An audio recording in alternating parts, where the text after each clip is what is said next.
Fundamental right देते हैं, rule of law देते हैं, इंडिपेंडेंट जुडिशरी देते हैं। बात हमारी समझ में आती है? इंडिपेंडेंट जुडिशरी देते हैं। तो चाहे तो हम प्रेसिडेंशियल सिस्टम ले लें या फिर हम पार्लियामेंट्री फॉर्म ऑफ गवर्नमेंट ले लें। रूल ऑफ लॉ होना चाहिए, लोगों के लिए होना चाहिए, लोगों का वेलफेयर होना चाहिए, लोगों को सोशल जस्टिस से मिलना चाहिए, लोगों को सारी फैसिलिटीज मिलनी चाहिए, यहाँ तक के फंडामेंटल राइट भी उन्हें मिलने चाहिए। ठीक, तो सवाल यह है कि इब्राहिम लिंकन ने इसलिए ये बात कही कि लोगों का शासन होना चाहिए, लोगों के लिए होना चाहिए, लोगों के लिए होना चाहिए। ठीक, तो बात ये लैटिन वर्ड है, वो ग्रीक वर्ड है जहां से निकल के आया, दो शब्दों से बना है। डेमोस, कौन सा है? डेमोस है और किटोस है। ठीक,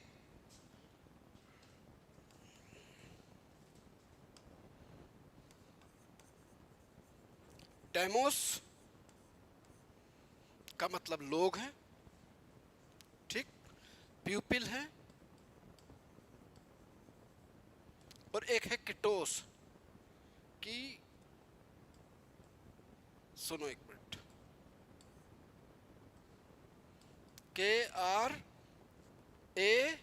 KRATOS, इसका मतलब होता है पावर।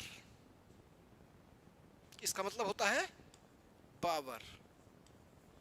तो किसकी पावर हो गई? लोगों की पावर हो गई। किसकी पावर हो गई? ग्रीक वर्ड है, पावर हो गई लोगों की।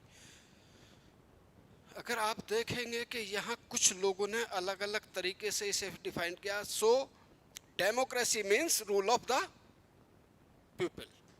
क्या हो गया? इसका मतलब क्या हो गया? रूल ऑफ पीपल हो गया।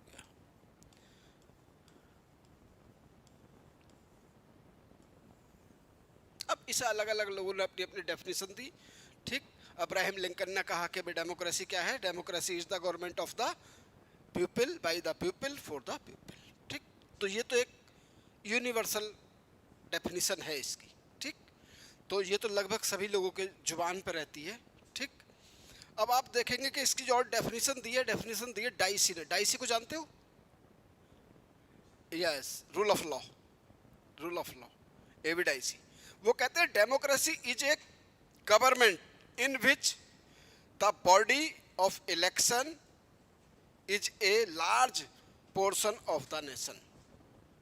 क्या है डेमोक्रेसी? डेमोक्रेसी एक इलेक्शन के जरिए बहुत सारे लोगों को गवर्नेंस करने के लिए क्या है? एक सिस्टम है जिसे डेमोक्रेसी कहा है। और भी हैं, एक दो हैं, ये एक दो और हैं, देखो। अब देखिए, political science, democracy is depend as a system of government. इसकी अगर डेफिनेशन लिखेंगे तो आप लिख लें, मैं बोल रहा हूँ, लिख लीजिए प्लीज। लिखो, in political science, in political science, in political science, democracy is a defined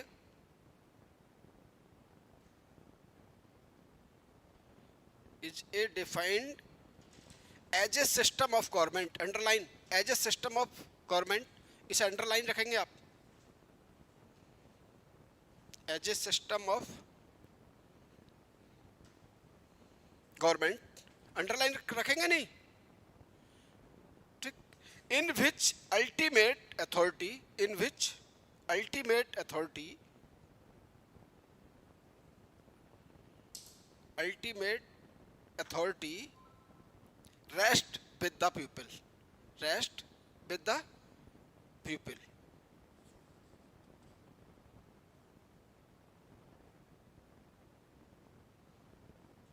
आप इसका मतलब क्या समझे? क्या हुआ इसका मतलब? डेमोक्रेसी क्या है? एक पॉलिटिकल सिस्टम है। क्या है भाई? एक सिस्टम ऑफ गवर्नमेंट है। क्या है? सिस्टम ऑफ गवर्नमेंट है। क्या होता है इसमें? अल्टीमेटली पावर किसके हाथ में होती है? लोगों के हाथ में होती है, पीपल्स के हाथ में होती है।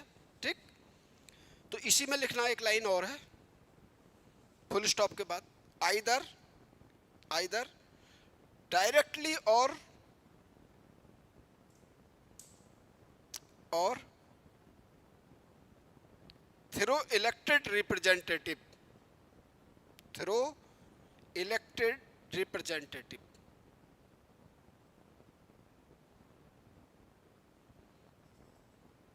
हाँ भाई, ये इसकी मीनिंग आप समझ गए क्या कह रहा है वो, कि कहीं ना कहीं लोगों के बीच में पावर है, अथॉरिटी किनके पास है, लोगों के पास है।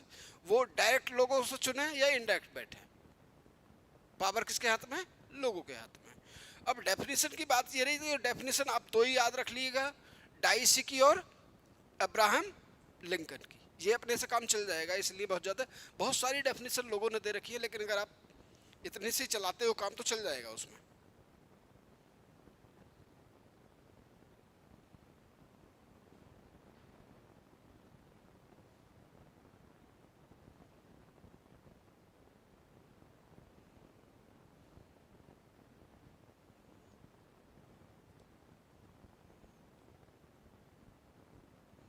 इतने से काम चल जाएगा। अब देखते हैं कि भाई फीचर क्या है किसके, डेमोक्रेसी के फीचर। क्या क्या फीचर हो सकते हैं भाई, अब आप मुझे बताएं, अपना दिमाग लगाएं, किताब ना लगाएं। क्या हम यूनिवर्सल एडल्ट फ्रेंचाइजी देंगे या नहीं देंगे अगर डेमोक्रेसी लेंगे तो, चाहे डायरेक्ट हो या इनडायरेक्ट हो, है नहीं? तो पहला फीचर क्या हो गया, यूनिवर्सल एडल्ट फ्रेंचाइजी, हो गई बात। तो पहला फीचर अपने आप अपने दिमाग से लिखेंगे आप, टेंशन लेने की आपको जरूरत नहीं है, ठीक। यूनिवर्सल एडल्ट फ्रेंचाइजी, इसमें क्या कंडीशंस है, इसके ब्रैकेट में आप लिख सकते हो 1 पर्सन 1 वोट 1 वैल्यू है, 1 पर्सन 1 वोट एंड 1 वैल्यू। अब एक मिनट आप मेरी बात सुन लेंगे, कलम रोक लेंगे और मेरी बात सुन लेंगे। सुनिए भाई, प्रेसिडेंट का इलेक्शन पढ़ा है आपने, प्रेसिडेंट का इंडियन, तो उसमें हम वोट की वैल्यू निकालते हैं। दो चीजें देखते हैं उसमें, हम क्या देखते हैं, दो चीजें देखते हैं। पहली, scale of representation, scale of representation आप ऐसा समझ लीजिए, और दूसरे देखते हैं पैरिटी। दोनों शब्द सुने आपने, स्केल ऑफ रिप्रेजेंटेशन और पैरिटी। पैरिटी का मतलब होता है, यहां दो चीजें ली गई हैं, सेंटर और स्टेट। मतलब जितने सेंटर के वोट होंगे उतने ही वोट किसके होने चाहिए, स्टेट के। इस एक मिनट बस, अब अपने दिमाग में रखिए बात। स्केल ऑफ रिप्रेजेंटेशन क्या है, स्केल ऑफ रिप्रेजेंटेशन वो है कि जो स्टेट के विधायक हैं, एमएलएज हैं, एक स्टेट के विधायकों का जो प्रेजेंटेशन हमने दिया है, एग्जाम्पल मान लीजिए यूपी में एक विधायक 10 लाख पे बनता है, पॉपुलेशन का क्या उसने प्रिंसिपल दिया हमने 10 लाख का, क्योंकि उसकी पॉपुलेशन ज्यादा है।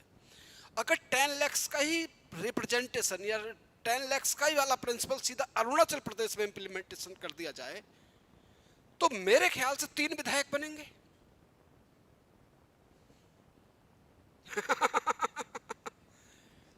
आप मेरी बात समझ, स्केल ऑफ रिप्रेजेंटेशन को समझिए 2 मिनट के लिए। स्केल ऑफ रिप्रेजेंटेशन ये कहता है कि सभी स्टेट में जो पॉपुलेशन है वो सेम होगी, लेकिन एक स्टेट से दूसरे स्टेट में क्या होगा, बदली जा सकती है, नहीं बदली जा सकती, डिस्पैरिटी आ सकती है, नहीं आ सकती है। क्योंकि एक यूपी के एक विधायक के वोट की वैल्यू 71 की 1971 के सेंसस के अकॉर्डिंग 208 है, अगर आपने प्रेसिडेंट का इलेक्शन पढ़ा है तो।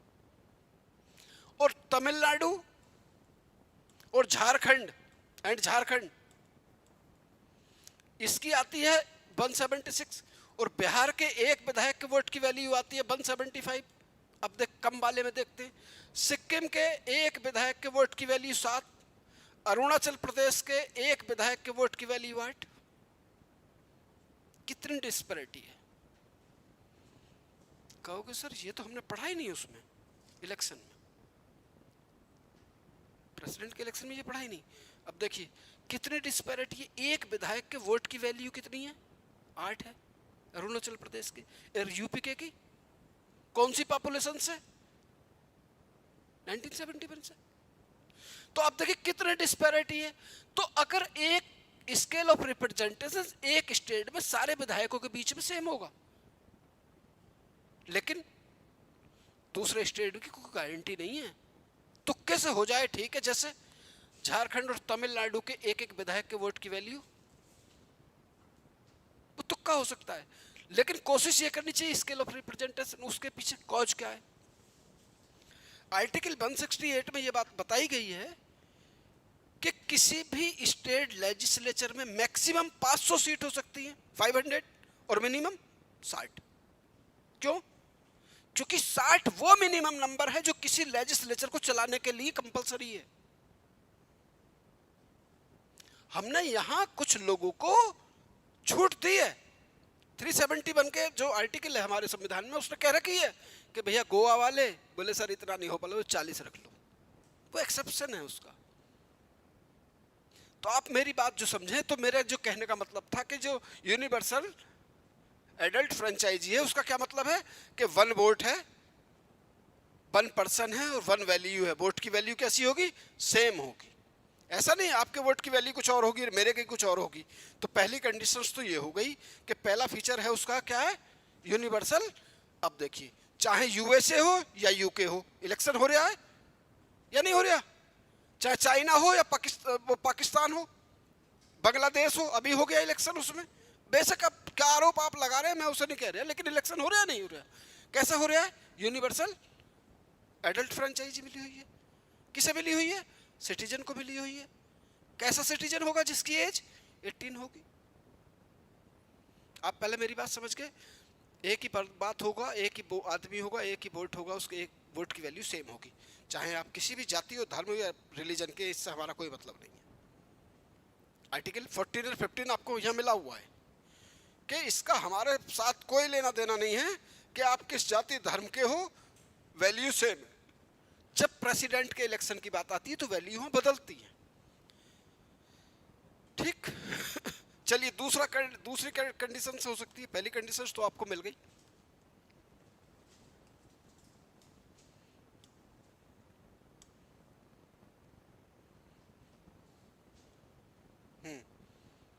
पहली हो गई आपकी यूनिवर्सल एडल्ट फ्रेंचाइजी। दूसरी क्या हो सकती है? Rule of law.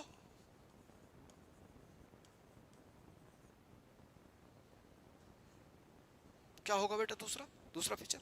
Rule of law का क्या मतलब है? डाइसी वाली सीन, कानून सबके ऊपर होगा, यानी कि लॉ की सुपरमेसी होगी। सुपरमेसी किसकी होगी? किसी के साथ कानून के आधार पर कोई भी डिस्क्रिमिनेशन नहीं करा जाएगा। बेशक हमने हमारी जो डाइवर्सिटीज है, जो हमारी सिचुएशन थी, उसके अकॉर्डिंग हमने रिजर्वेशन लोगों को देकर उन्हें बराबर में लाने का कोशिश करी, लेकिन क्या है? इक्वलिटी बिफोर लॉ है, ठीक।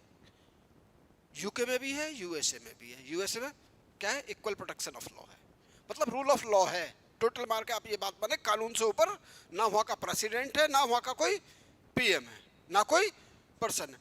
अच्छा आप एक ये बात बताएं, रूल ऑफ लॉ में जो एक चीज आती है कि इक्वलिटी बिफोर लॉ, ये यूके में लागू है?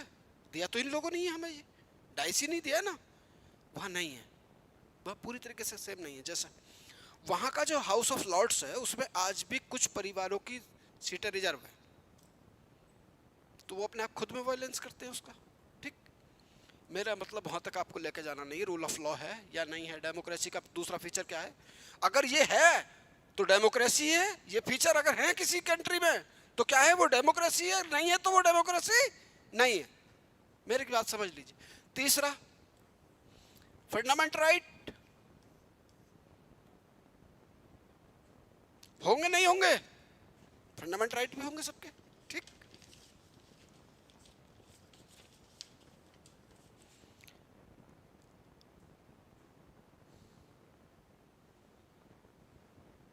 फंडामेंटल राइट एंड लायबिलिटीज, अगर आप इसमें एक एक लाइन लिखना चाहते हो तो आप लिखो।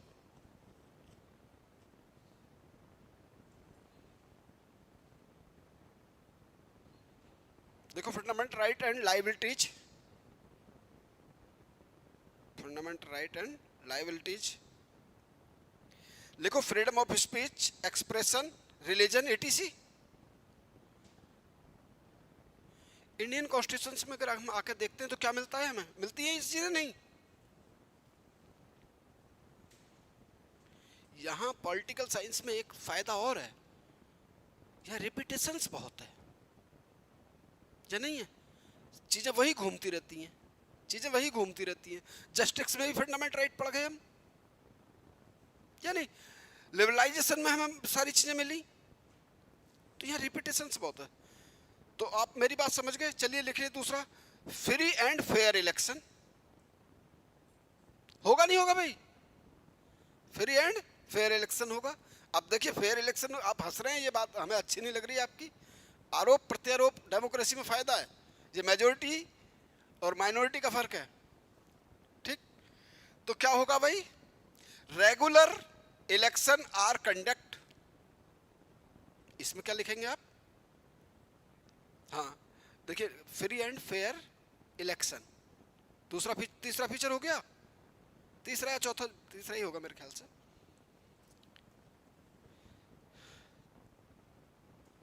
तो लिखेंगे आप रेगुलर इलेक्शन आर कंडक्टेड, होते हैं हर 5 वर्ष के बाद, हर जगह होते हैं।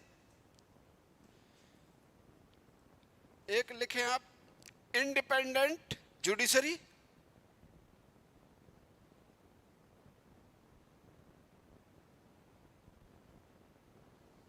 इंडिपेंडेंट जुडिशरी, हाँ वही चीजें हैं, ठीक? इसमें लिखेंगे आप courts protect constitutional right. Court जो है कॉन्स्टिट्यूशनल राइट को क्या करते हैं? प्रोटेक्ट करते हैं।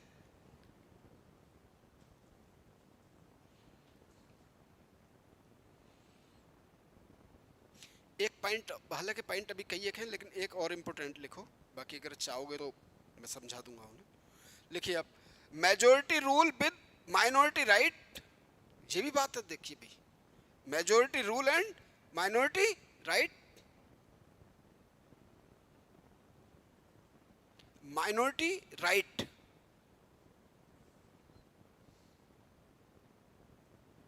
राइट्स, देखिए मेजोरिटी क्या करेगी? गवर्न करेगी, करेगी नहीं करेगी, but minority right are protect, minority right are protect. For example सुना आप, मान लीजिए इलेक्शन हो गया, इलेक्शन हो गया तो क्या ऐसा थोड़ी है कि वन साइडेड इलेक्शन हो गया, अपोजिशन बचेगा नहीं बचेगा थोड़ा बहुत, तो वो माइनॉरिटी हो गया नहीं हो गया? मान लीजिए किसी को सीटें मिल गई 300, एक को मिल गई, यही तो मिलेंगी नहीं 200, जब तो 543 होंगी, इंडिया की बात चल रही है। तो ये क्यों हो गए? ये मेजोरिटी में आ गए। अब ये जो माइनॉरिटी वाले बचे, क्या इनके राइट जीरो हो गए? ये अपोजिशन लीडर इन लोकसभा बैठेंगे, राहुल गांधी जी शोर मचाएंगे, ऐसा नहीं कि उनके मुंह पर बैठा है बैठो, नहीं बोलना कुछ भी, ये नहीं होगा। तो यहाँ क्या है, माइनॉरिटी के राइट भी कैसे प्रोटेक्ट हैं? शोर मचाने का राइट है इनके पास। मेजोरिटी गवर्नेंस करेगी, ये बात बिल्कुल सही है, लेकिन जो माइनॉरिटी होगी उसमें, हाउस में, उसके अपने राइट है, या नहीं है? हैं यार, उसके अपने राइट है। मतलब यहां तक के आप देखेंगे कि उनके पास वो सब चीजें हैं, अपोजिशन लीडर ही लोकसभा बैठे हुए हैं, एक मंत्री की हैसियत है उनके पास, मिनिस्टर की, सारी फैसिलिटीज दी जाएंगी, उनकी बात का सम्मान करा जाएगा, उन्हें बोलने का समय भी दिया जाएगा। और वो आजकल संविधान लेके घूम रहे हैं, आपको देखा ही है, इसे बचाओ, ठीक? अब पता नहीं, चलिए एक पॉइंट और लिखे, अकाउंटेबिलिटी एंड ट्रांसपेरेंसी, ये भी फीचर होता है किसका? डेमोक्रेसी का।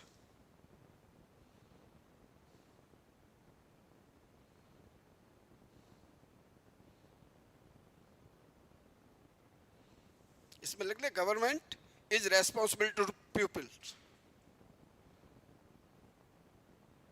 गवर्नमेंट इज रेस्पॉन्सिबल टू, किसके लिए होती है बेटा? एग्जाम्पल तो समझेंगे।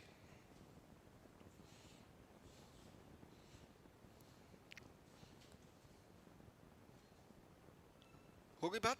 मैं आ जाऊं? देखिए आर्टिकल 75 का 3 क्लॉज क्या कहता है?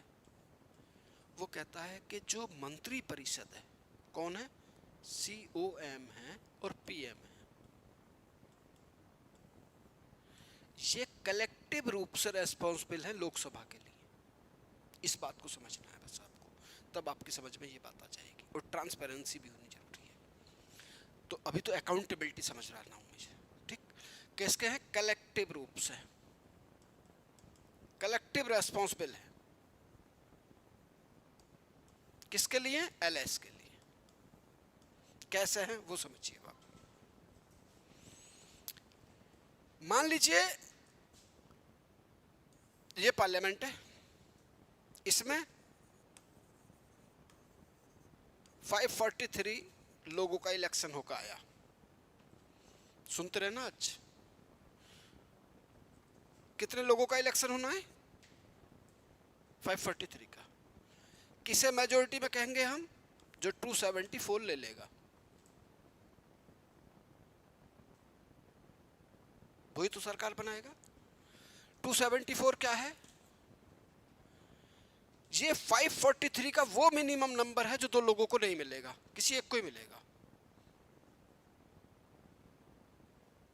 किसे मिल सकता है? किसी एक को मिल सकता है। 543 का वो मिनिमम नंबर है जो किसी एक को ही मिल सकता है, दो को नहीं मिल सकती है। इसे इसलिए कहते हैं इसे 50% प्लस 1। पूरी डेमोक्रेसी किस पे काम करती है? जितने भी बिल पास होते हैं वो कम से कम इस पे पास होते हैं। डेमोक्रेसी की पहली ये पहचान है कि फैसले किससे होते हैं? मेजोरिटी से होते हैं। और मेजोरिटी किसे कह रहे हैं? ये मेजोरिटी हो गई। अब इतने लोगों में से किसी ने, कोई एक पार्टी या बहुत सारी पार्टी जो मिल गई, जैसे NDA UPA गठबंधन, वो इलेक्शन से पहले भी हो सकता है कॉलिशन, और वो इलेक्शन के बाद में भी हो सकता है।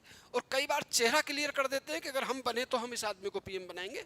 कई बार ऐसा होता है जो कॉन्स्टिट्यूशनल प्रोविजन है वो समझिए। 1 मिनट में बस जल्दी से चल रहा हूं मैं, ठीक? इतने लोग हो गए, अब चेहरा क्लियर नहीं था कि PM कौन बनेगा, तब इतने लोगों की मीटिंग हुई। किसी एक पार्टी को मिले होंगे इतने, इन लोगों ने बुलाया और कहा भी अब बताओ PM कौन बनेगा? ये बोले मैं बनूंगा, क्योंकि अभी तो MP का इलेक्शन हुआ, PM का काम हुआ है। PM का सिलेक्शन होना है, अपॉइंट कराना है। किससे? सिलेक्शन अपने में से किसी एक का करना है, और अपॉइंटमेंट किससे कराना है? प्रेसिडेंट से। ये बोले हम बनेंगे, 2 कैंडिडेट खड़े हो गए। कॉन्स्टिट्यूशनल प्रोविजन ये है कि इन 274 लोगों में से जब 2 लोग हो गए तो किसी को इसकी मेजोरिटी मिलनी चाहिए। उसे हम कहते हैं लीडर। कौन होता है वो? लीडर। पार्टी का लीडर हो गया वो। समझ रहे हैं आप मेरी बात? जब वो पार्टी का लीडर हो गया, अब मेरी बात समझ रहे हैं ना? 274 का 50% प्लस 1 जिसे मिल गया वो बनेगा PM। तो अच्छा देखिए, 274 का क्या होगा? ये मेजोरिटी में आई सरकार, ये आ गई, क्योंकि ये मिनिमम नंबर है इसका। तो अब PM साहब बनने हैं, अब इतने लोगों में से किसी एक को सिलेक्ट करना, PM किसे बनाना है। अब इसे कहते हैं इंटरनली डेमोक्रेसी। क्या बोलते हैं इसे? Internally democracy. जब आप डेमोक्रेसी पे ऐसे लिख रहे हो तो ये डीमेरिट बताएं कि पार्टी डेमोक्रेसी की बात तो करती है, लेकिन इंटरनली डेमोक्रेसी किसी पार्टी में नहीं दिखती, सिवाय BJP को छोड़कर। आप बने किसी पार्टी के चेयरमैन, उसके बाद आपका बेटा बना, फिर उसके बाद आपका उसका बेटा बना, फिर उसका बेटा बना, तो डेमोक्रेसी कहाँ रह गई? एग्जाम्पल से आप देखें कि यूपी में जाएं आप, अखिलेश यादव को जानते हो, है नहीं? किसके चेयरमैन है वो? उनसे पहले उनके पिताजी थे मुलायम सिंह यादव। समझ रहे हैं आप कि एक ही आदमी क्या हो रहा है, पार्टी का चेयरमैन बने जा रहा है। ये इंटरनली डेमोक्रेसी नहीं है। एग्जाम्पल आप चले जाएं टीएमसी वेस्ट बंगाल, कौन है चेयरमैन? दीदी। कोई और क्यों नहीं होता? आप मेरी बात समझ रहे नहीं कि इंटरनल डेमोक्रेसी किसी पार्टी में नहीं दिखती सिवाय बीजेपी के, चाहे वो रीजनल पार्टी हो या नेशनल पार्टी हो या स्टेट पार्टी हो। अब क्या हुआ, इतने लोगों में से किसी एक आदमी को कितना मिलना चाहिए, इसका 50% प्लस 1, उसे हम बनाएंगे पीएम। वो हो गया हमारा लीडर। सिलेक्शन कर लिया हमने एक आदमी का इंटरनली इलेक्शन कराकर, ठीक। इसे हम उठा कर ले गए पीएम साहब के साथ, प्रेसिडेंट के पास। बोले कौन है भाई? बोले इसे पीएम बनाना है, हम जीत गए। बोले अच्छा ठीक है जी, मंजूर है हमें। बोले बस थोड़ा सा वेट कर लीजिए, हो सकता है अपोजिशन लेके आ रहा हो कुछ ताम झाम। बोले ठीक है जी। इन्हें जो टाइम मिला कोई बात नहीं, तो पीएम का ऑथ करा दी, अपॉइंटमेंट लेटर किसने दे दिया? प्रेसिडेंट ने। थोड़ा तेज चल रहा हूँ क्योंकि ये थोड़ा सा लंबा है मामला, ठीक। अब पीएम अकेला काम तो करेगा नहीं, पीएम को क्या चाहिए? पूरी कंपनी। पीएम को क्या चाहिए? पूरी कंपनी चाहिए। अकेला पीएम काम नहीं कर सकता। अकेले तो राजा भी काम नहीं करते थे पहले भी, मंत्रिमंडल होता तो ये मंत्रिमंडल चाहिए ना। ये मंत्रिमंडल कहां से उठ के आया? कहां से उठ के आया भाई? जो सीओएम था, सीओएम कहां से उठ के आया? या तो एलएस से आया या आरएस से आया। आप मेरी बात समझ गए? या तो यहां से आया या यहां से आया, या तो इसके मेंबरों में से उठाया, इसके मेंबरों में से उठाया। कई बार ऐसा भी हो सकता है कि यहां कोई नहीं मिला तो हम बाहर सड़क पे आ गए, बाहर से उठा लाए एक आदमी को, चलते ये मंत्री बनाते हैं। लेकिन उसके पीछे कंडीशंस ये है उसके पीछे कि कम से कम वो 6 महीने तक ही बैठ सकता। 6 महीने के अंदर अंदर उसे किसी ना किसी हाउस की मेंबरशिप लेनी पड़ जाएगी, अन्यथा वो मंत्री नहीं रहेगा। ये शर्त जो है पीएम के साथ भी जुड़ी हुई है। कोई जरूरी नहीं है कि वो लोकसभा या राज्यसभा का मेंबर हो तभी पीएम बनाएंगे हम। बाहर के आदमी को पीएम बना सकते हैं। शर्त क्या है? 6 मंथ। कितने मंथ?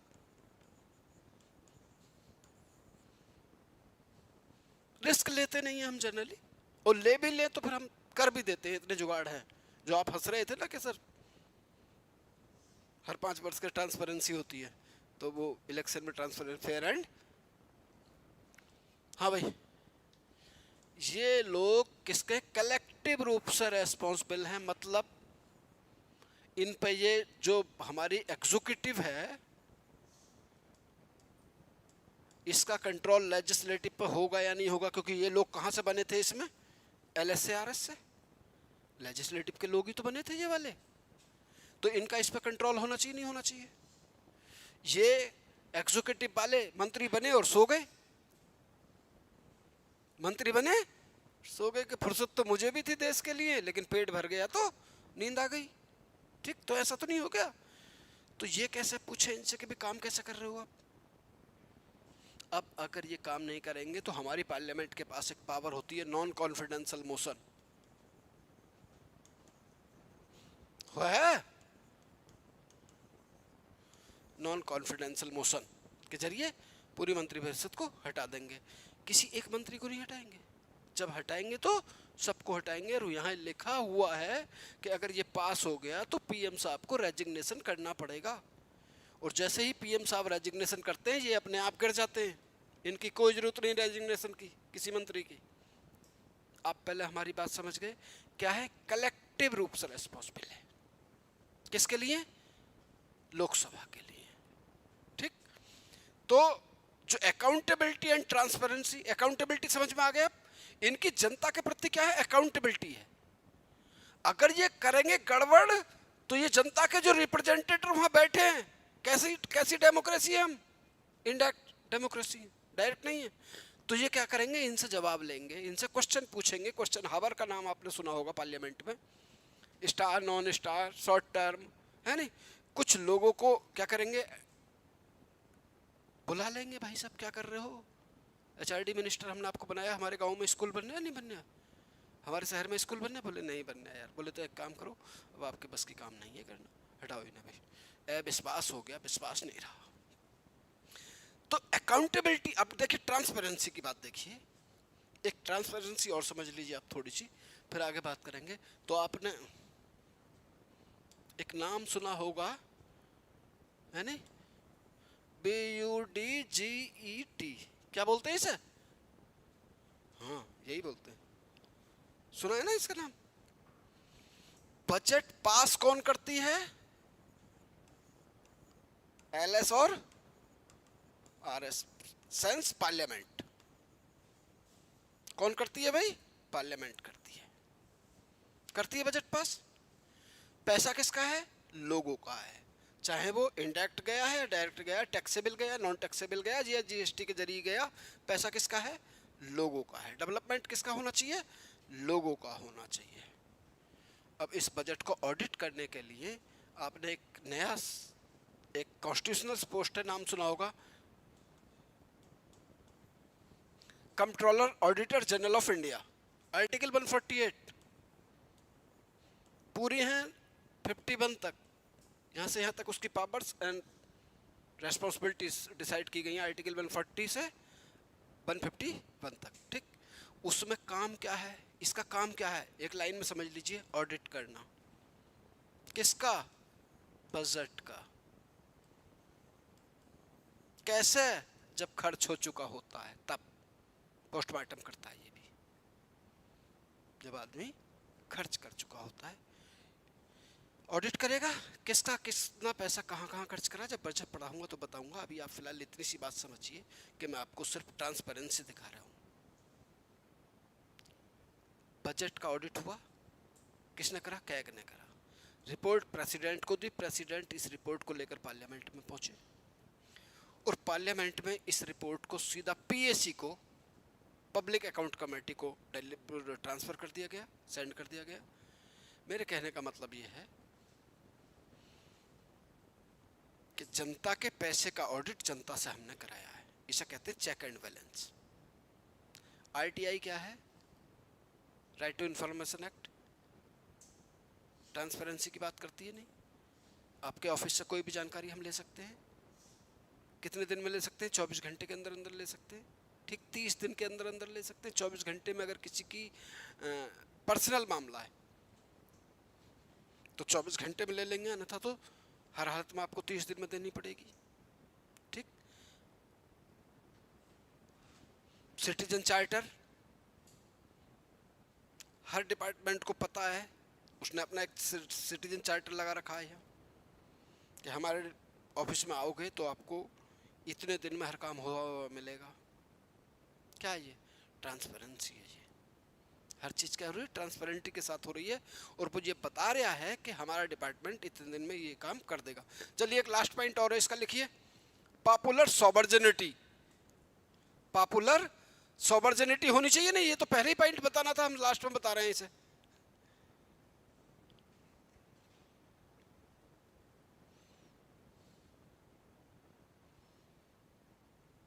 पॉपुलर सॉवर्जिनिटी लिखो इसमें, people are the ultimate source of power. People are the ultimate source of power. और मेरे दोस्तों, इसमें से अगर आपसे वो फीचर पूछने लगे तो मेरा कहने का मतलब ये नहीं जितने मैंने राइट डाउन कराने हैं उतने ही लिखने हैं आपको, 2 4 5 याद रह जाएं लिख देना। मेरे कहने का मतलब ये नहीं कि सीधा सीधा जो मैंने बताया वही 4 5 आपको याद आए, जैसे रूल ऑफ लॉ आ जाएगा, इंडिपेंडेंस जुडिशरी आ जाएगी, फंडामेंटल ड्यूटीज एंड लायबिलिटीज आ जाएंगी, है नहीं, सॉवर्जिनिटी आ जाएगी, हो गया काम। मतलब ये फीचर्स हैं किसके? डेमोक्रेसी के।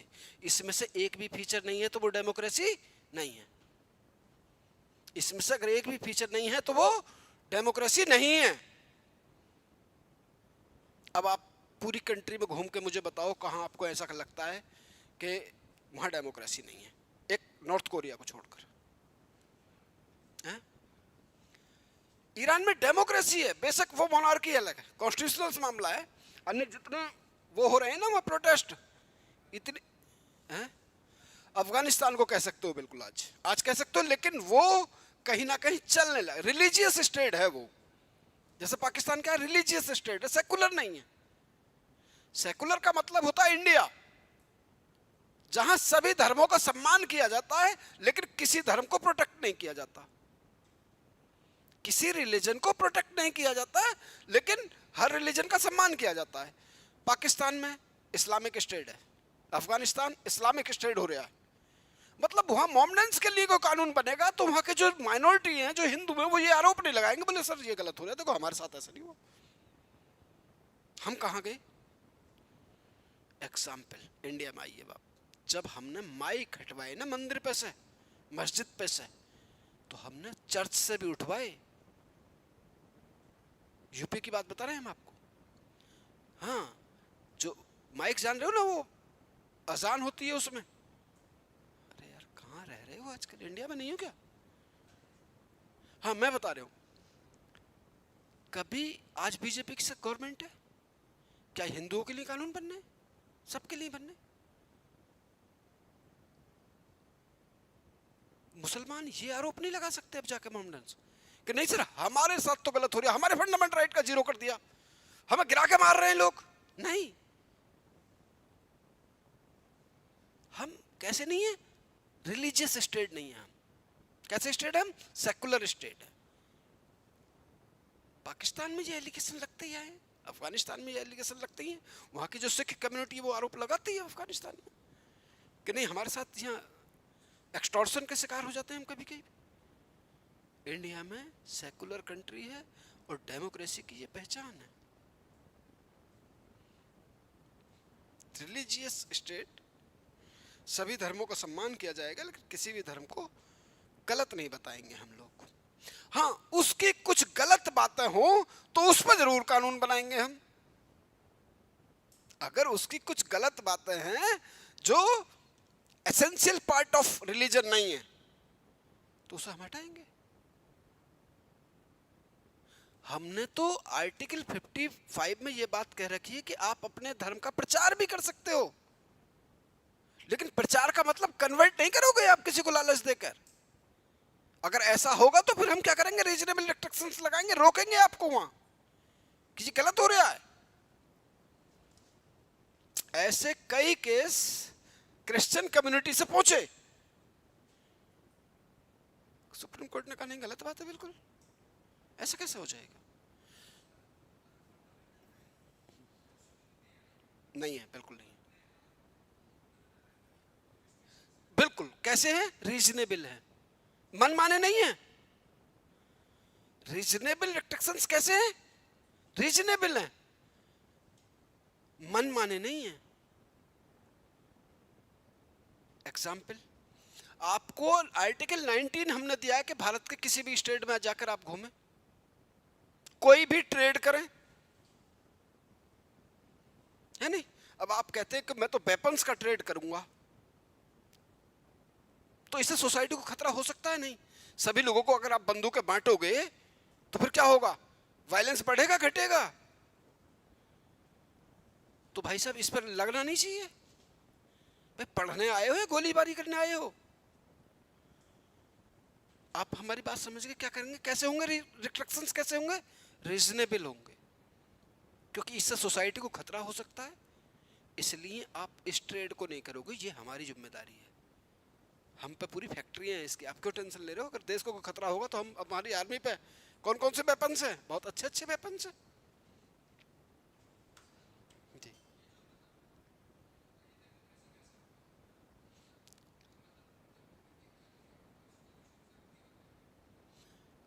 बिल्कुल, देखिए भाई, बिना कॉन्स्टिट्यूशंस के आप डेमोक्रेसी को कैसे चलाएंगे? अब आप कहोगे यूके में तो लिखित में नहीं है संविधान, यूके के कॉन्स्टिट्यूशन कैसा माना जाता है, अनरिटन है नहीं? अब वजह समझिए, वो कहते ऐसा नहीं, उनके पास लिखा हुआ कुछ नहीं है, ऐसा नहीं है, वो कहते हैं हमारे ट्रेडिशंस हैं। एग्जाम्पल, हम लोगों को कह रखी है कि आपको वेपन्स खरीदने के लिए लाइसेंस की जरूरत नहीं, ऐसा समझिए आप। उनका एक ये ट्रेडिशंस है कि वो सेल्फ डिफेंस के लिए कोई भी वेपन्स विदाउट लाइसेंस खरीद सकते हैं। सुन लो भाई आप चारों के चारों मेरी बात। बोले जी ठीक। अब वेपन्स सब लोगों के पास है। अब उससे क्या हुआ कि कई बार लोगों ने वेपन्स में गोली चलानी शुरू कर दी, अंधाधुंध मारपीट कर दी लोगों के साथ, जान ले ली कई कई लोगों की। तो उन्होंने सोचा यार ये ट्रेडिशन अच्छा नहीं है यार, एक काम करो चलो पार्लियामेंट में कानून बनाते हैं कि आज के बाद कोई वेपन्स नहीं रखेगा। था, लेकिन उन्होंने अब कानून बना दिया कि नहीं अब नहीं, अब कानून।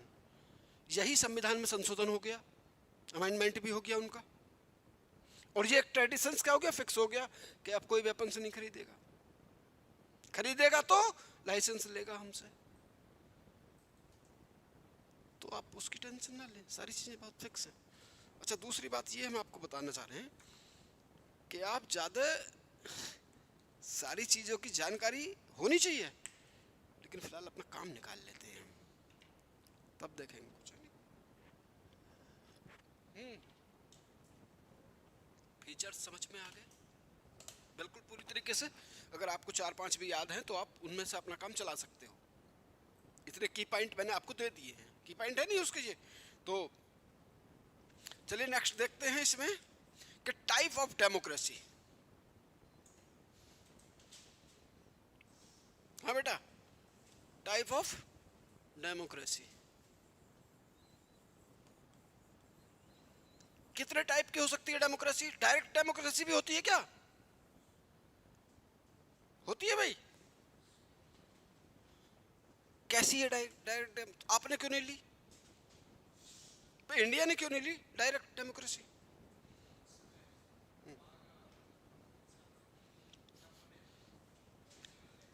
नॉलेजेबल तो था, लेकिन पॉपुलेशंस बहुत छोटी थी, बैठ के फैसले लिए जा सकते थे, लेकिन आज पॉपुलेशंस बहुत ज्यादा हो गई है। डायरेक्ट डेमोक्रेसी में क्या क्या सीन है देखिए। डायरेक्ट डेमोक्रेसी तो पहले तो हम 4 तरह की डेमोक्रेसी होती है, उसकी आप टेंशन ना लें बिल्कुल भी।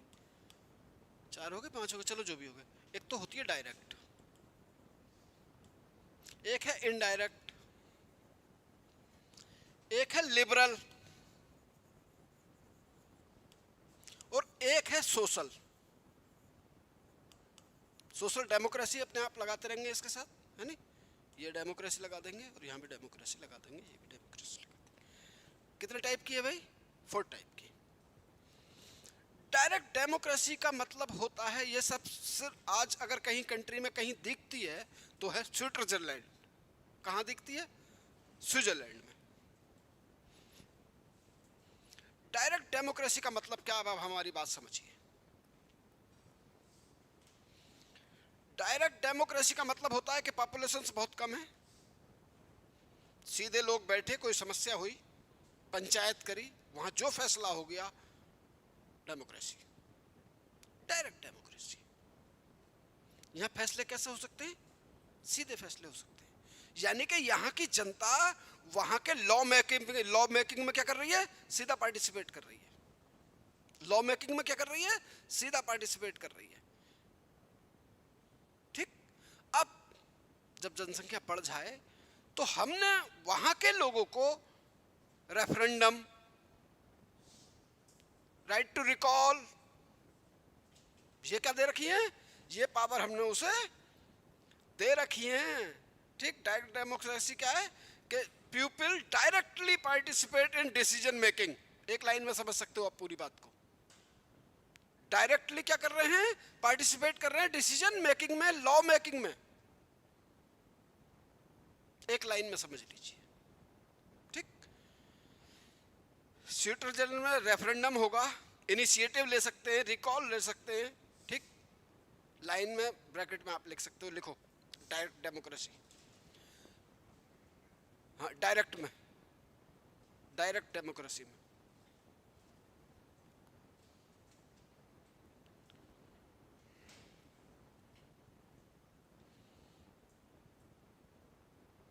डायरेक्ट डेमोक्रेसी में लिखें people directly participate in decision making.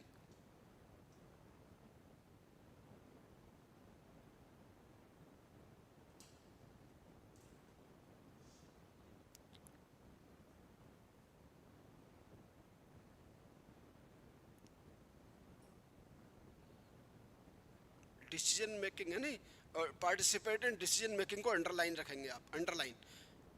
जब भी आप मेंस का कोई पेपर लिखेंगे ना, तो मैंने बताया कुछ चीज़ें अंडरलाइन करनी है वहाँ, सो फोकस कराना है एग्जामिनर को।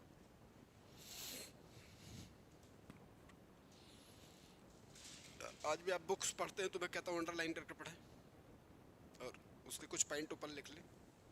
ठीक भाई, लिखो एग्जाम्पल स्विट्जरलैंड, स्विट्जरलैंड,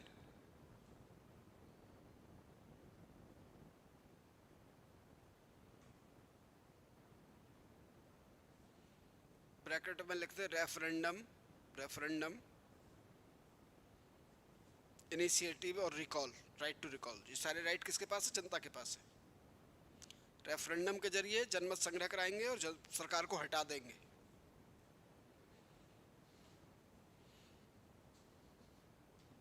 हाँ भाई, अब इनडायरेक्ट डेमोक्रेसी क्या है? बिल्कुल लॉ मेकिंग होना है नहीं। इसमें क्या कंडीशन है? क्या आप रेफरेंडम कर सकते हो? मान लीजिए अपने अरुणाचल प्रदेश से जितने भी हमारे कौन गए, एमपी गए लोकसभा या राज्यसभा में गए, क्या उन्हें हम बुला सकते हैं? इनडायरेक्ट डेमोक्रेसी में ये प्रॉब्लम है कि वोट दिया बेकार हो गए, या नहीं? वोट गया और 5 साल वेट करो, वो आपका काम करे ना करे कोई गारंटी नहीं है। पता चला उसके पास मिलने गए, उसने 2-3 लगवा और दिए हमारे। बोले यार आप बड़े परेशान हो, रोज चक्कर लगाते हो, चलो भाई इसे करो सीधा। समझ रहे हो नहीं? तो आपके पास कोई ऑप्शन नहीं बचता। वहां क्या है? आप रेफरेंडम करा सकते हो, प्लेबिसाइड करा सकते हो, रिकॉल करा सकते हो। मान लीजिए अपना एमपी काम नहीं कर रहा, घूमे का क्या करना है, बोले इसे हटाना है। इलेक्शन कमीशन को नोटिस दिया कि इलेक्शन कराओ दोबारा, यहाँ चाहिए ही नहीं ये एमपी हमें। डायरेक्ट की डेमोक्रेसी की कुछ प्रॉब्लम है कि सरकारें इस्टेब्लिश नहीं रह पाती, लोग डरे हुए रहते हैं, कोई डिसीजन नहीं ले पाते। तो अपनी अपनी मेरिट और डीमेरिट है, डायरेक्ट की भी और इनडायरेक्ट की भी। ठीक भाई, तो चलिए दूसरी इनडायरेक्ट डेमोक्रेसी क्या है बेटा? इसमें people elect representative, people elect representative who governs on their behalf। मतलब उनके बिहाफ पर ये लोग क्या करते हैं? गवर्न करते हैं सरकार को। Example India, USA, UK. अब बताओ भी आप, इंडिया, यूएसए, यूके की बात, क्या राइट टू रिकॉल है इनके पास किसी के? नहीं है। हमारे पास है? नहीं है। यूके में है? नहीं है। यूएसए में है? नहीं है। वोट गया, हमारी पावर तो गई। हमारे पास कौन सी पावर थी? वोट की पावर थी, वो हमने दे दिया, 5 साल वेट करो। तो ये इसकी क्या डीमेरिट है? लेकिन डीमेरिट होने का मतलब ये नहीं कि फिर क्या लेते हैं, हमारे पास ऑप्शन भी तो कम होते हैं ना। ठीक भाई, तो अब आप मुझे बताएंगे कि इनडायरेक्ट डेमोक्रेसी क्या कंट्री चल नहीं रहे? चल रहे। अब पावर तो जहाँ सेंट्राइड है वहाँ है भाई, कंसंट्रेट तो है ही, इसमें तो कोई डाउट ही नहीं है जनता की। हमारी तो प्रियम्बल स्टार्टिंग में ही कह देती है ये बात, be the people of India, यानी हम भारत के लोग। चलिए नेक्स्ट लिखे लिबरल डेमोक्रेसी। हाँ भाई, यूएसए और यूके में क्या और देखा आपने? क्या देखा आपने यूके में और यूएसए में? क्या देखा वहां? पार्टी सिस्टम कैसा देखा आपने? बस इतना बताओ मुझे। हाँ भाई, आपका नाम क्या है?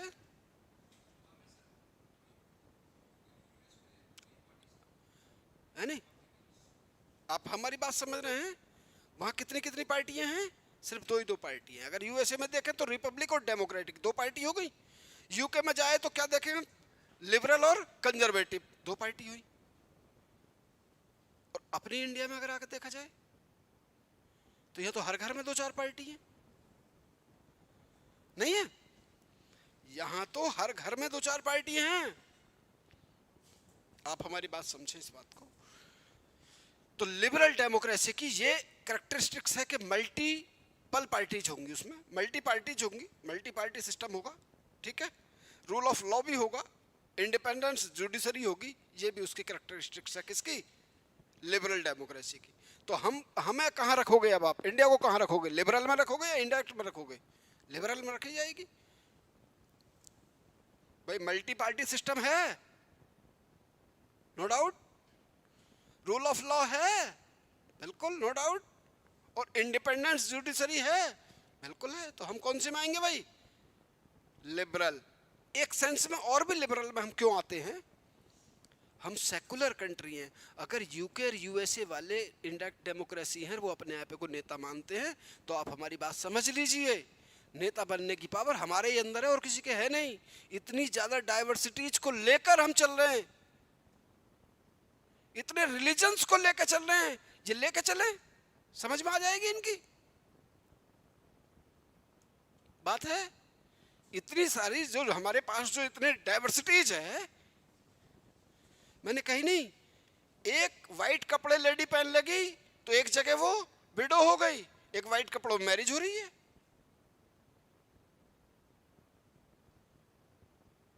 इंडिया में आप समझ रहे हैं ना, तो कितनी डाइवर्सिटीज है, उसके बावजूद हम लेकर चल रहे हैं। तो हम कैसे, लिबरल तो है ही, कंजर्वेटिव होते तो कैसे होते, हम हो सकता है किसी एक रिलीजन को रोक रहे होते या उसको एक्सप्लॉइट हो रहे हो। ऐसा कोई रिलीजन है इंडिया में जो कहते मुझे एक्सप्लॉइट किया जा रहा है? नहीं है। ऐसा कोई पर्सन कह दे? चलिए भी एक लिखे, सोशल डेमोक्रेसी, 4th क्लास है सोशल का।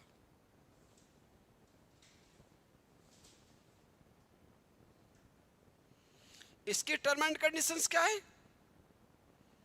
सोशल जस्टिस इस कंट्री में इंप्लीमेंटेशन हो, वेलफेयर स्टेट, इकोनॉमिक्स इक्वलिटी,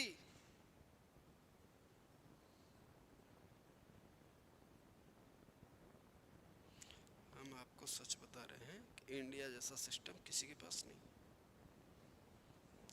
उसी बात अपने दिमाग में अब तो आप सोचने लगे होंगे कि बोले यार बताओ सर, बताएं कि पाकिस्तान, सॉरी वहाँ यूके में डाइवर्सिटीज उतनी नहीं है। ऐसा नहीं और रिलीजन के लोग नहीं रहते, रहते हैं। यूएसए में ऐसा नहीं और कोई रिलीजन के लोग नहीं रहते, रहते हैं, लेकिन उतने ज़्यादा नहीं रहते जितने हमारे यहाँ। 1-2 किलोमीटर के बाद सारी चीज़ें चेंज हो जाती हैं। आप ईटानगर से निकल के किसी गांव वाले एरिया में चले, गांव को शायद बस्ती बोलते हैं आपके यहाँ, हैं? मुझे अब समझ में आई है ये बात कि बस्ती बोलते हैं गांव में, नहीं गांव को। तो बस्ती में जाकर देखोगे तो चीज़ें बदली हुई मिलेंगी आपको, है नहीं? तो ये इतनी डाइवर्सिटीज हम लोग लेकर चल रहे हैं, सभी धर्मों का सम्मान कर रहे हैं, सभी रिलीजन्स को रेस्पेक्ट के साथ रख रहे हैं। तो यार ये बड़ी बात तो है, छोटी बात तो नहीं। कल को अगर आप पीएम बन जाओ आप में से कोई सा, है नहीं, तो आप ये नहीं कर सकते कि अरुणाचल प्रदेश के लोगों को ही प्रमोट करेंगे। कोई कानून बनेगा तो किसके लिए बनेगा? सबके लिए बनेगा। और अगर हमने उसमें किसी को कुछ एक्सेप्शन दिया है तो यार सोच समझ के दिया है, कैसा है, रीजनेबल है। अगर हम उसे एक्सेप्शन दे रहे हैं तो कैसा दे रहे हैं?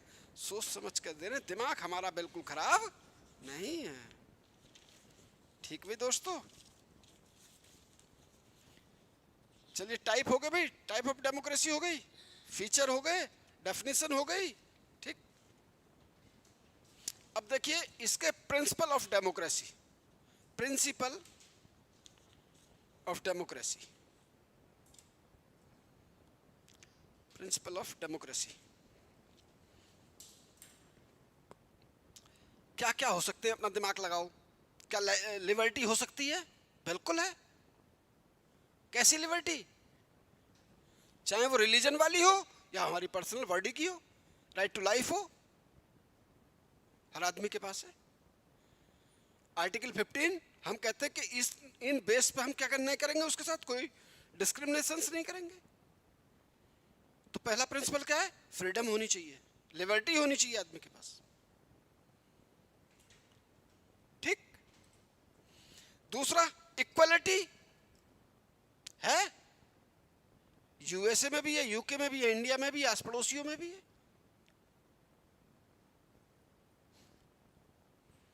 जस्टिस है भाई, सोशल भी है, इकोनॉमिक्स भी है, पॉलिटिकल भी है, प्रियम्बल में लिखा हुआ है।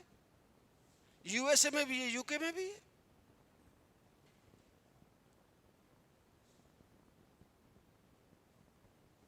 और सबसे बड़ी बात फ्रेटर्निटी है। फ्रेटर्निटी क्या कहते हैं? भाईचारा है। किसके साथ करते हैं हम? तो हिंद चाइना भाई भाई, यूएसए भाई भाई, यूके भाई भाई, हम आपस में भाई भाई।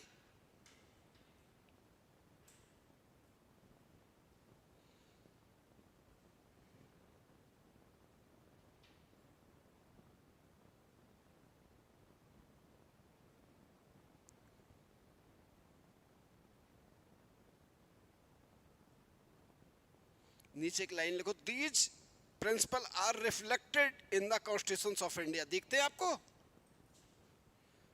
These principle are reflected in the constitution of India.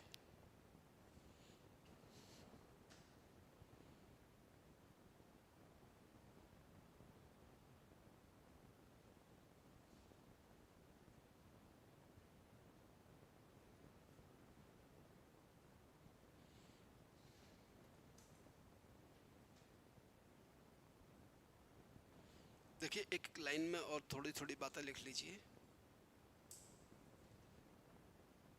लिखें, merit of democracy.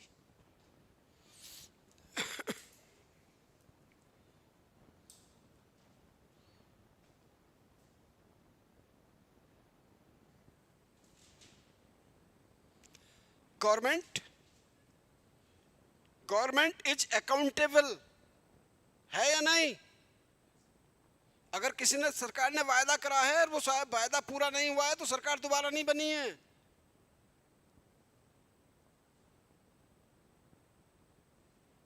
Government is accountable किसके लिए? लोगों के लिए। ये मेरिट है इसकी। Second, protect right of citizen. Protect right of citizen है भाई, प्रोटेक्ट है। कौन कर रहा है? इंडिपेंडेंट जुडिशरी प्रोटेक्ट कर रही है। सरकार अगर चाहे भी किसी के फंडामेंटल राइट का वायलेंस करना तो सुप्रीम कोर्ट कहता है कि आप सीधे मेरे पास चले आओ, मैं अपने आप संभाल लूंगा, किसने गड़बड़ करी है आपके साथ। ठीक भाई, ये डेमोक्रेसी की पहचान है, मेरिट है। चलिए एक और लिखो, प्रमोट इक्वलिटी। प्रमोटेड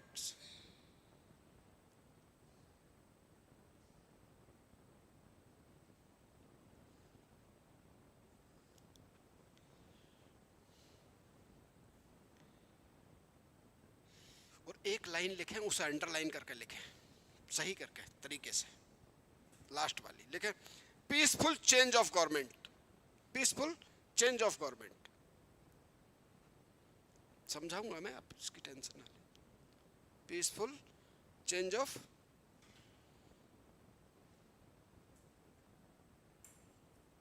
गवर्नमेंट कैसे? हमारे यहाँ सरकारें काम करें या नहीं करें, लेकिन सरकार 5 साल के बाद इलेक्शन के जरिए, एक एग्जाम्पल से आप मेरी बात समझेंगे।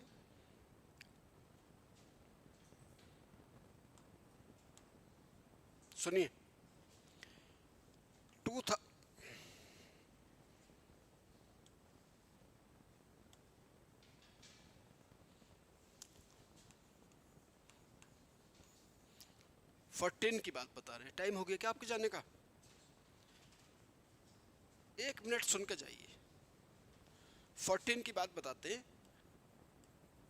मनमोहन सिंह प्रधानमंत्री थे 14 तक। मई मेरे ख्याल से 27 मई 14 को एनडीए की सरकार आ गई। कंफर्म हो गया सरकार बनेगी।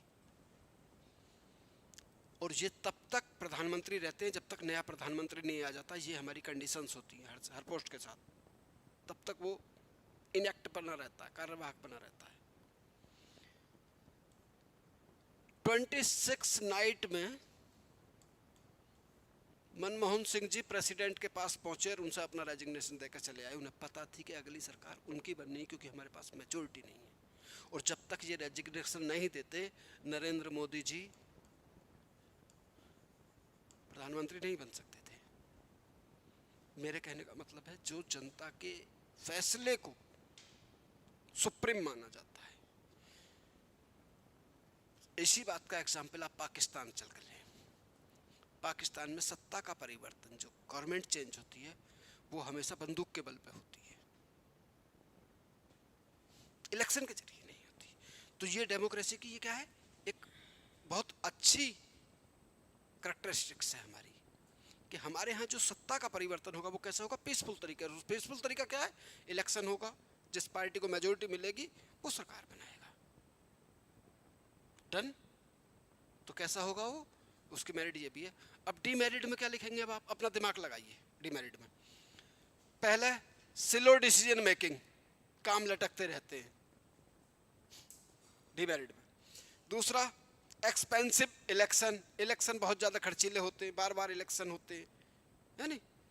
तीसरा पॉलिटिकल इनस्टेबिलिटी, तो अब तो हमने स्टेबिलिटी लिया है, कौन सी लिया है हमने, 10th शेड्यूल जोड़ लिया, एंटी डिफेक्शन लॉ ला दिया। 1985 से पहले अनस्टेबिलिटी थी, क्यों थी, क्योंकि ये नहीं पता टिकट पे, तो पार्टी के टिकट तो हमने दिया है आपको, जीत गए आप, किसी ने पैसे ज़्यादा दिए, आप इनके साथ हो गए। तो इसमें अनस्टेबिलिटी का खतरा तो है, इसमें कोई डाउट नहीं, लेकिन अब हमारे यहाँ खतरा ये भी खत्म हो गया, क्योंकि हमने एंटी डिफेक्शन लॉ बना दिया। अब आदमी ऐसा नहीं करेगा, करेगा तो एक 2/3 लोग अगर कहीं मर्ज करते हैं तो ठीक है, कोई इशू नहीं है, लेकिन 1-2 आदमी मर्ज नहीं करेगा कहीं भी, ठीक।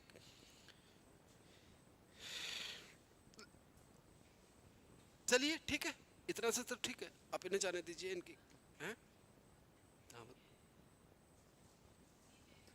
डिमेरिट डेमेरिट बता रहे हूँ, मैं बता रहा हूँ, अब तो मैं इन्हें बता के भेजा है, क्योंकि ये जा रहे हैं ना कि अपने क्लास ही एंड हो जाएगी। अब ये कहेंगे सब डीमेरिट बताओ, तो डीमेरिट ये है। देखिए डीमेरिट क्या है, स्लो डिसीजन मेकिंग होता है बेटा, स्लो डिसीजन मेकिंग होता है।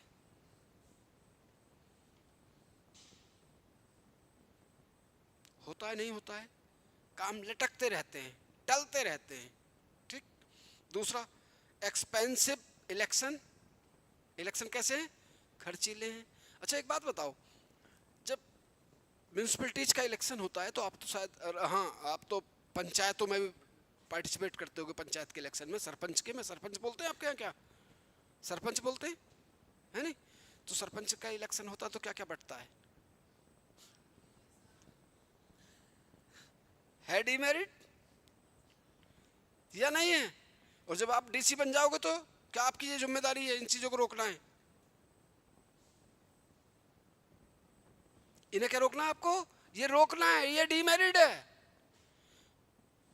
शाम को मुर्गा, दारू, हैं, फल, मिठाइयाँ, इसका मतलब क्या है भाई, वोट खरीद रहे हो या फिर आप पॉपुलर आदमी हो, पॉपुलर हो ही नहीं आप, पैसे के बल पर सरपंची कर रहे हो आप। तो क्या है, एक्सपेंसिव बढ़ रहे नहीं बढ़ रहे इलेक्शन के। अच्छा फिर अगर उसने आपको पैसा दिया है और खाने को दिया है तो फिर आपका काम क्यों करेगा वो जीतने के बाद, बताओ काम क्यों करेगा फिर, आप उससे काम की भी उम्मीद रखो आप। तो क्या है ये डीमेरिट है, किसकी डीमेरिट है, किसकी, डेमोक्रेसी की, ठीक। पॉलिटिकल इनस्टेबिलिटी, पॉलिटिकल इनस्टेबिलिटी का मतलब क्या है, एक्चुअल में बात यह है कि कब कौन किसके साथ होगा ये कोई गारंटी नहीं है। एग्जाम्पल नीतीश कुमार जी को कहते हैं लोग, दल बदलते बहुत ज्यादा हैं ये लोग, सरकार किसी की बननी थी और बन गई किसी की। यूपी का इलेक्शन हुआ तो ये डिसाइड ही नहीं था कि सीएम कौन बनेगा, उम्मीद लगा कुछ और लोग बैठे थे, सुबह को पता अनाउंसमेंट हुआ कि ये आदमी सीएम बनेगा, तो लोग शॉक्ड, बोले यार ये कैसे हो जाएगा, ठीक।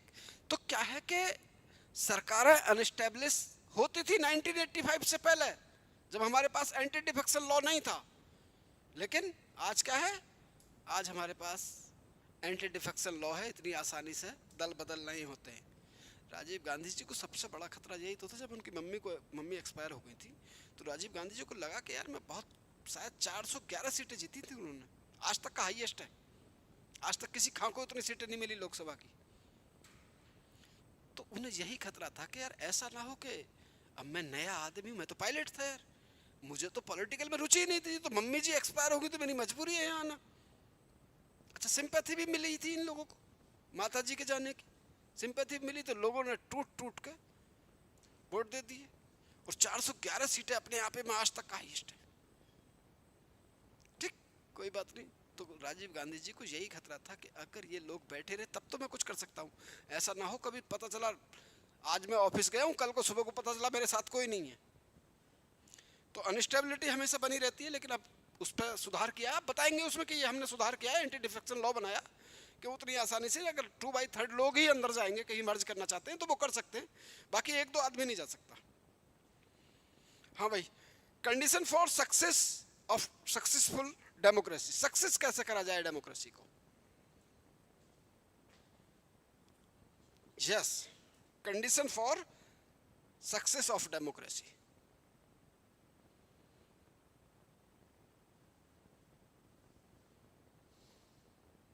कैसे करा जाए। एजुकेशन लेवल घटाया जाए बढ़ाया जाए, एजुकेशन का लेवल घटाया जाए बढ़ाया जाए, बढ़ाया जाए। अवेयर सिटीजन होने चाहिए हमारे, पढ़े लिखे होने चाहिए। अरे कैसी बातें कर रहे हो यार,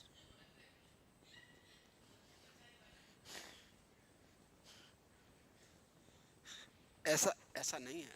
वो अलग बात है कि उसके लिए कोई क्वालिफिकेशन नहीं होती हमारे यहाँ इलेक्शन लड़ने के लिए, कि मिनिमम जो क्वालिफिकेशन है, जैसे एग्जांपल आपको अगर यहाँ सीईओ बनना है या आईएएस बनना है तो आपको ग्रेजुएशन होना चाहिए कम से कम, इससे नीचे आपको हम नहीं बनाएंगे।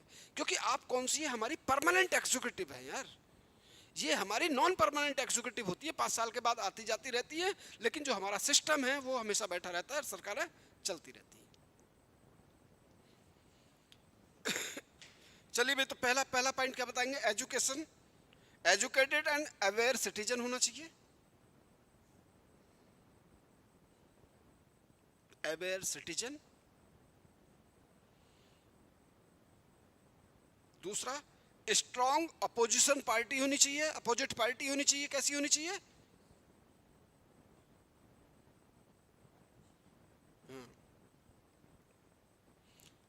जैसे एग्जाम्पल, राहुल गांधी क्या लेकर दौड़ रहे हैं, बोले संविधान बचाओ।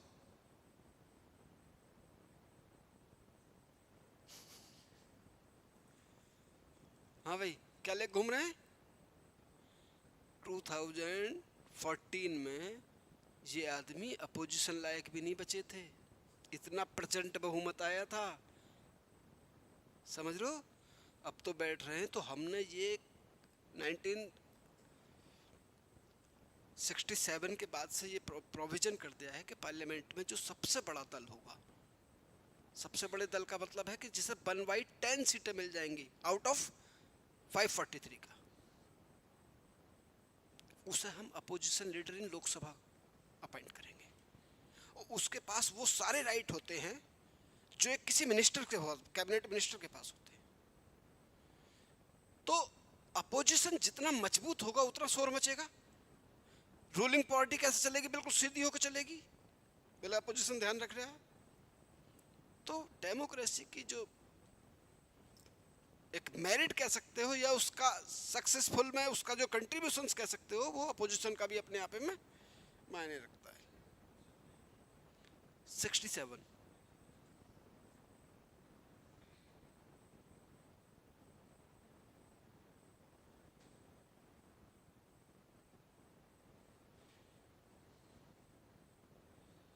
इंडिपेंडेंट मीडिया होनी चाहिए नहीं होनी चाहिए, इसके लिए बिल्कुल होनी चाहिए, इंडिपेंडेंट मीडिया होनी चाहिए।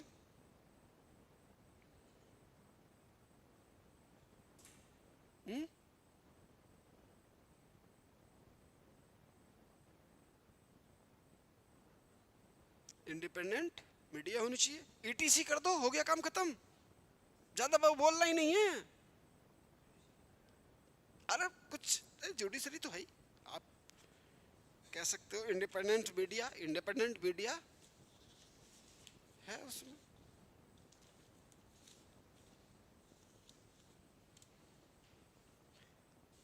अब कंक्लूजन में क्या लिखेंगे आप?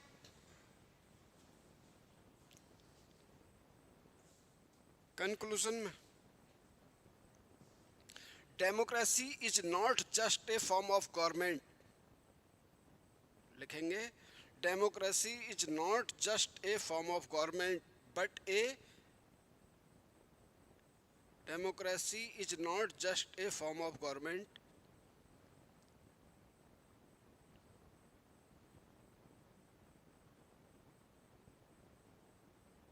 But a way of life. क्या सच है ये बात? अब आपकी जो अंडरस्टैंडिंग है वो डेवलप होने लगी, नहीं होने लगी पॉलिटिकल साइंस में? क्यों बेटा, अंडरस्टैंडिंग डेवलप होने लगी नहीं? और देखिए मेरे कहने का मतलब आप समझिए, जिसकी अंडरस्टैंडिंग डेवलप हो गई उसे कोई खतरा नहीं है, वो लिख देगा चीजों को। इसलिए चीजों को रटने की कोशिश ना करें, आप चीजों को समझने की कोशिश करो। लिखो, it ensure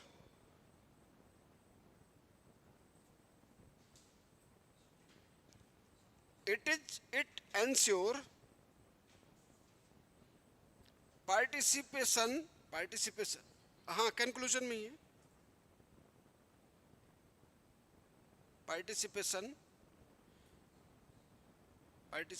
comma equality comma liberty and justice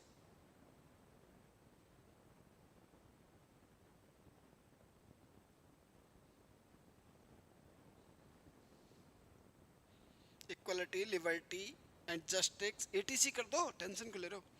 throw it has some weakness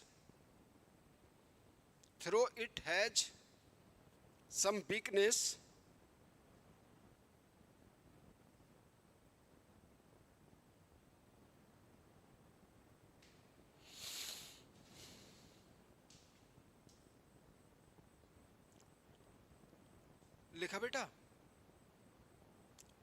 it remains the most effective system, it remains the most effective system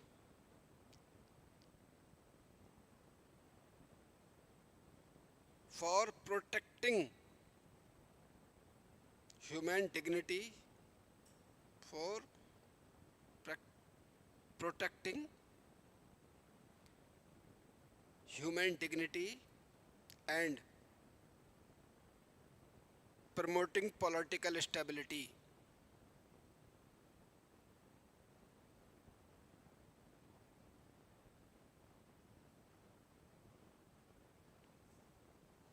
Human dignity and promoting political stability. क्या आपको हमारी बात समझ में आ गई? अब अगर वो डेमोक्रेसी से रिलेटेड बहुत ज़्यादा ग्रंथ लिखे हुए हैं, यानी बहुत सारी बुक्स लिखी हुई हैं, जो क्रक्स है वो मैंने आपको दे दिया।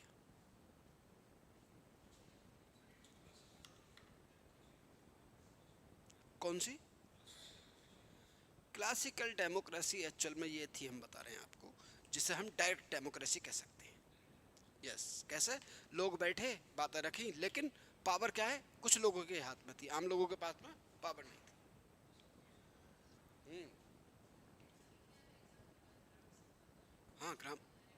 हाँ, ग्राम सभा है, लोकसभा है, राष्ट्र वो है, अपनी विधानसभा है। कैसी है? इंडिया में डायरेक्ट इलेक्शन है, जनता के द्वारा। इनडायरेक्ट है अपने यहाँ।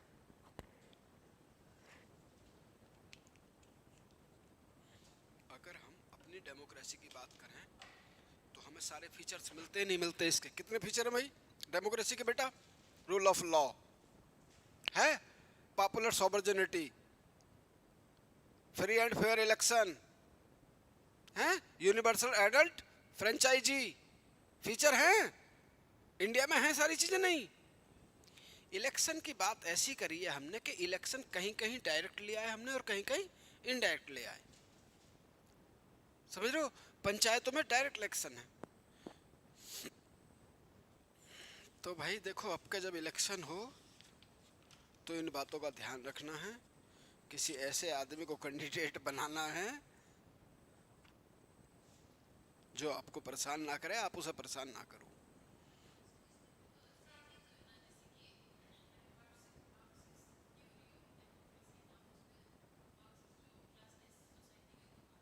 बिल्कुल, क्लासलेस सोसाइटी की बात करता है वो। तो ये बात कहता है कि सब लोग बराबर हैं, बस इकोनॉमिकल इक्वलिटी ले आओ। इनमें कैसे आ जाएगी? पैसे सबके बराबर होने चाहिए, किसी के पास ये फालतू का राइट नहीं होना चाहिए।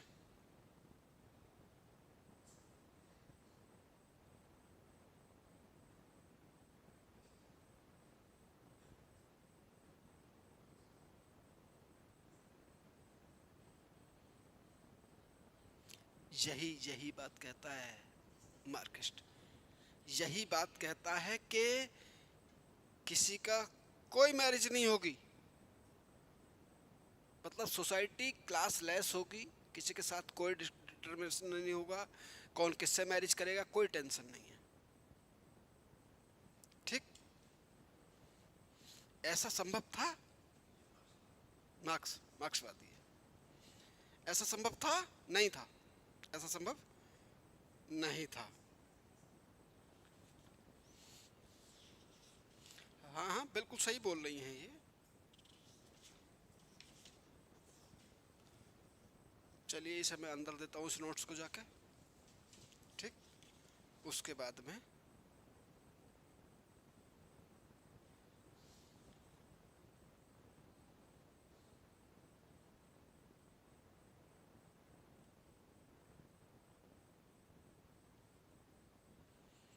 तो नेक्स्ट टॉपिक क्या होगा अपना? उस शुरू की क्लास दिखाओ मुझे, क्या है नेक्स्ट टॉपिक, क्या है इसमें?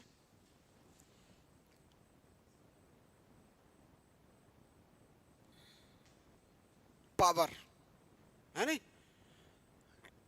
बिल्कुल सही बात है कि जो अगला टॉपिक है हमारे पास वो क्या है? अच्छा, इसका इसका वो तो देख लो यार, ये पीपीटी। अबे पीपीटी तो देख लो भाई इसका। किसका? देखो इसका, डेमोक्रेसी का।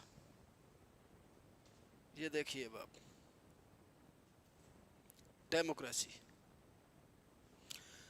The term democracy is derived from Greek word. दोनों आपको मैंने बताई दिए क्या क्या है, क्या क्या बोलना चाहता है वो।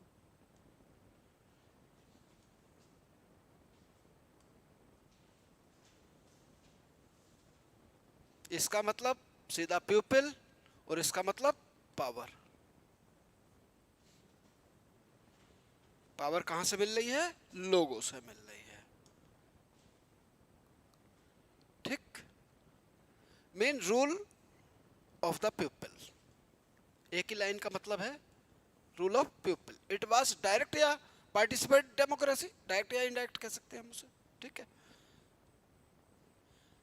ये कुछ कह रहे हैं तो इनके कहने की बात ठीक है, अगर याद रख सकते हो तो स्टैडलेस की बात करते हैं ये। ठीक, ना रख सको तो चलेगा, तब भी चलेगा। ठीक है, Athens was the first home of the democracy, where people we equal shareholder of the decision of community. ठीक, all major decision are made by the assembly। क्या बोला गया इसे? क्या बोला गया बेटा?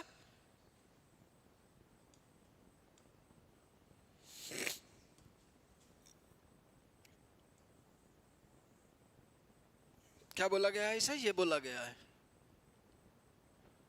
this meet at the, एक मिनट रुको, एक मिनट रुको, पहले ये पूरा सिस्टम अलग करते हैं।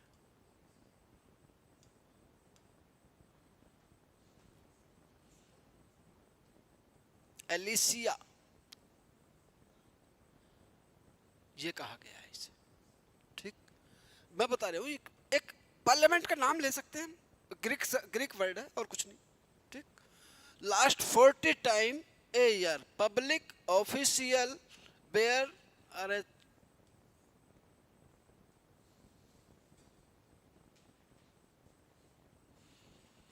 अगर इन तरीके से पढ़ाया जाए तो आपको समझ में आना मुश्किल पड़ जाएगा। वो तो ये तरीके मैं अपने ले लेता हूँ डेमोक्रेसी के, जस्टिस के, कि आपको ये बातें समझ में आ जाती हैं। ठीक, this meet at the least 40 time in a year. कितनी देर मीटिंग, कितनी मीटिंग होनी चाहिए? 40 एक ईयर में 40 मीटिंग होनी चाहिए। आज इंडिया में कितनी है? कम से कम 4 सेशन आते हैं। 3 सेशन तो कंफर्म है, बजट, मानसून और विंटर। ठीक, ये कह रहा था कि एक वर्ष में 14 सेशन, इसका मतलब जनसंख्या बहुत छोटी थी, लोग आ जाते थे, बैठ जाते थे। ठीक, डायरेक्ट पार्टिसिपेट कर रहे थे, नहीं कर रहे थे, इक्वल शेयर होल्डर थे।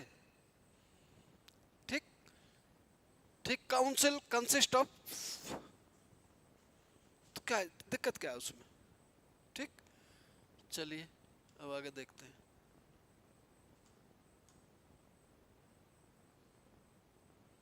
रूसो क्या कह रहे हैं?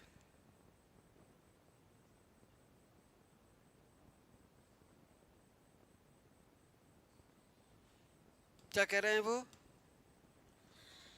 रूसो कह रहे हैं प्लेवी सिट्रेनियन, ठीक, मॉडल ऑफ डेमोक्रेसी है। आल्थरो said Greek democracy was not true democracy because women, trader, slaves not allowed participate in the political activities. तो उसे कैसे हम डेमोक्रेसी कह सकते हैं?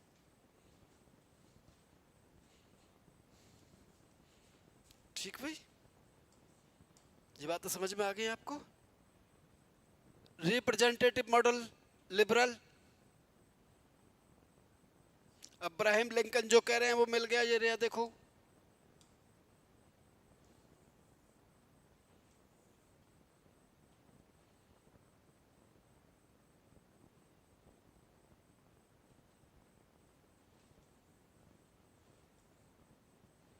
कोई बहुत ज़्यादा टेंशन लेने की जरूरत नहीं, मैंने समझा रखी है सारी बातें आपको। अब कुछ और देखते हैं। Institutional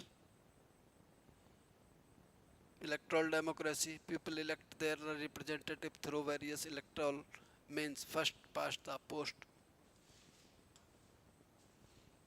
first past the post अभी सिस्टम आपने समझा नहीं है नहीं? जब पॉलिटी स्टार्ट करेंगे तब मैं आपको बताऊंगा इसमें फर्स्ट पास्ट द पोस्ट। इसका एक लाइन में मतलब होता है सबसे आगे निकलने का सिस्टम होता है। बहुत सारे लोग खड़े थे, मुझे एक वोट ज़्यादा मिल गया, मैं जीत गया, that called first past the post. एक एरिया में मान लीजिए 100 के वोट थे बेटा, 10 कैंडिडेट थे। कितने कैंडिडेट थे? 10। 60,000 लोगों ने वोटिंग की। एक ए आदमी को 10 के वोट मिल गए, बाकी 9 लोगों को, किसी को 6, 7, 8, किसी को भी 10 से ऊपर नहीं मिले। तो वहाँ का एमएलए कौन बना? लेकिन 90,000 लोगों ने उसके फेवर में वोटिंग नहीं की, that called first past the post. ईमानदारी में विधायक नहीं बना वो, सिर्फ उस एरिया के 10,000 लोगों ने पसंद किया है उसे, 90,000 लोगों ने उसे पसंद नहीं किया है। तो डेवलपमेंट किसका करेगा? वो उन 10,000 लोगों का करेगा, that called first past the post. ये डेमोक्रेसी के इलेक्शन की प्रॉब्लम है, तो इसलिए आप इसकी टेंशन ना लेंगे। ठीक, सही। चलिए नेक्स्ट देखते हैं।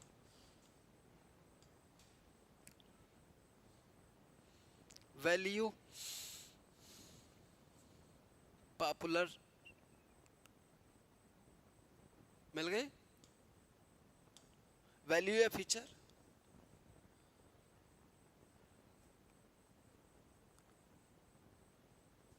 किसके अंदर होगी?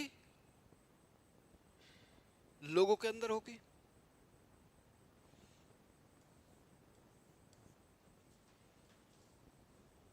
One person one word one value, Bentham. Bentham आपको नहीं बताना कुछ भी, टेंशन नहीं ले लो। उसने फीचर पूछे, फीचर बता दिए, है उसका फीचर है। Democracy never discriminate the person on the base of caste religion colour, ये वो सब बेंथम। ठीक।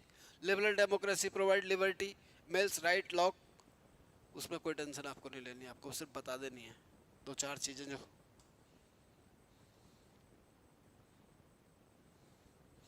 वे ऑफ लाइफ,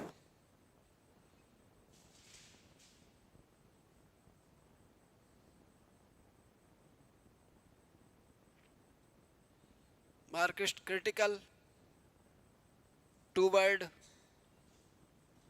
तो गुस्से में ज्यादा थे।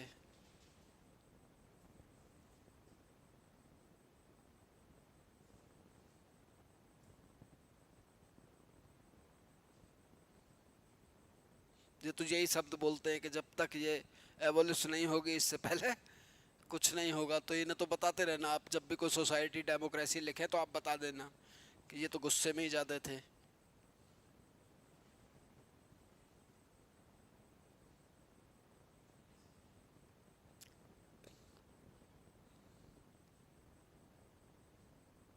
Equality, fraternity, society is the real democracy. People will be the liberate from their necessities.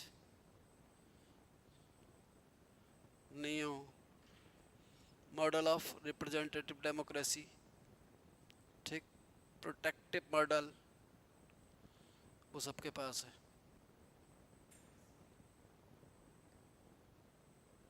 Mechanism development model is the mechanism for the moral development of the pupil. It is a educational experience which was supported by the Russian and Bell.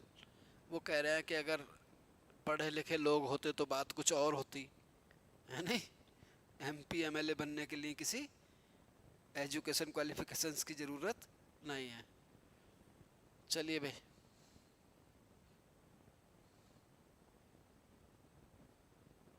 जो मैंने feature ventures लिखवाए हैं आप उन पर थोड़ा सा ध्यान दें, ठीक। आपको मेरे ख्याल से डेमोक्रेसी पूछा भी गया है।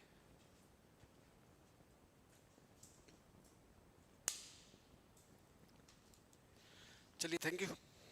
कल क्या होगा? पावर